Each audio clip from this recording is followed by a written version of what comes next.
Hello বন্ধুরা, আমি আজকে শেয়ার করব আর মাছের ঝালের রেসিপি।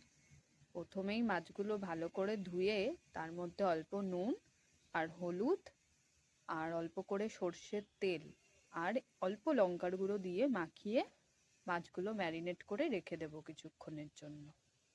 সেটা আপনারা সময় মতন রাখবেন, বাট 1 ঘন্টা রাখলেই এনাফ। তারপর একে একে মাছগুলো দিয়ে ভেজে নেব। বেশি ভাজবো না, কারণ বেশি ভাজলে মাছগুলো শক্ত হয়ে যায়। তারপর আবার অল্প তেল গরম করে তাতে পেঁয়াজ দেব। পেঁয়াজটা অল্প হয়ে আসলে তার মধ্যে টমেটো দেব, দিয়ে লঙ্কা বাটা আর রসুন বাটা দেব 1 চামচ করে। তারপর তার মধ্যে নুন, হলুদ দিয়ে অল্প জল দিয়ে এটাকে ভালো করে এবার কষতে দেব। যতক্ষণ না ভালো করে তেল বেরিয়ে আসছে ততক্ষণ এটাকে কষাতে হবে, যাতে রসুনের কোনো কাঁচা গন্ধ না থাকে। তারপর আবার ঝালের মতন জল দিয়ে, যারা যেরকম ঝাল পছন্দ করে সেরকম দিয়ে মাছগুলো দিয়ে ফুটলেই রেডি।